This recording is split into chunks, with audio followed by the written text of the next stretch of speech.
med rönnarna vid grinden.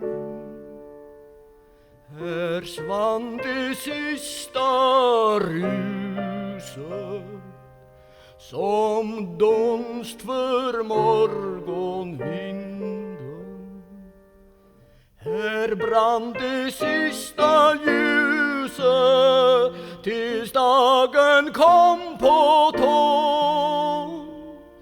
Och Fridolin,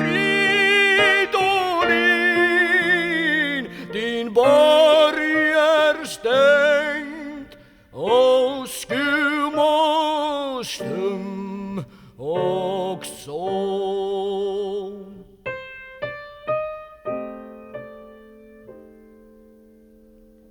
Här satt den sista tärnan på bänken vid syrenen, och så den första stjärnan som kvällen tänt på grenen. Som höstblomsbruckosgenen ur dunklet fler och fler. Då gick hon tyst, men vart hon gick, här syns hon icke mer.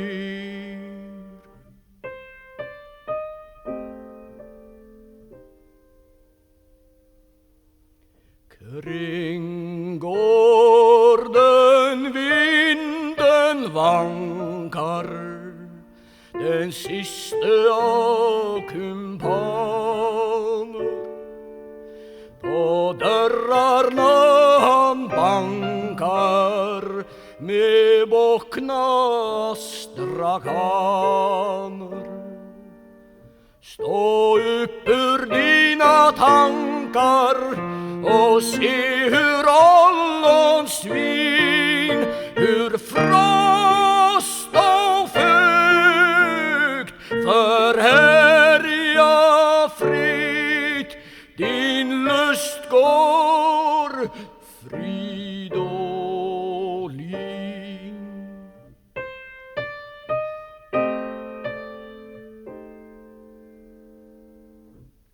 Sjung höstvind, sjung en jordsång i märgorgelpipor.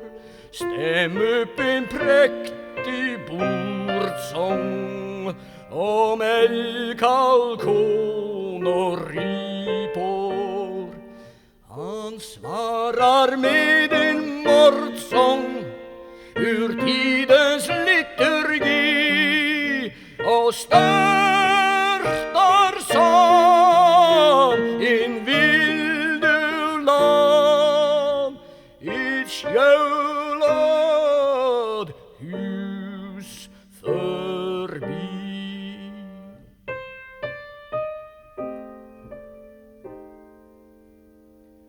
Jag spejar genom glöggen,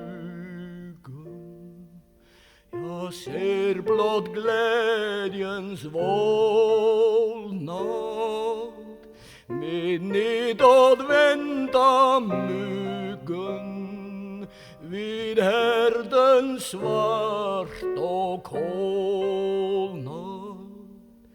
En skänk, en sned och bolnad, vars dörrar gått ur lås, och visa med en breden gäst platt ingenting här fås.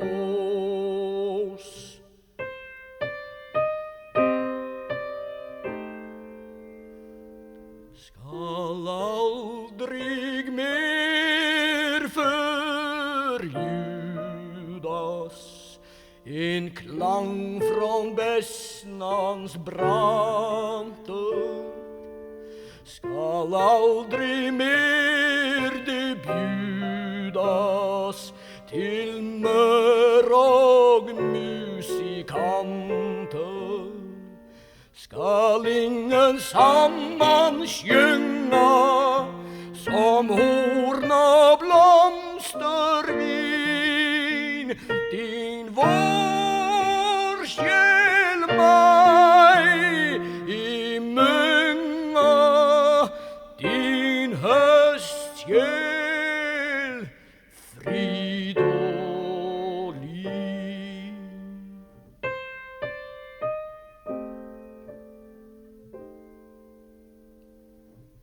En gammal luta ligger ännu på vägens hylla, och om min visa tigger att sorgsna kamrar fylla,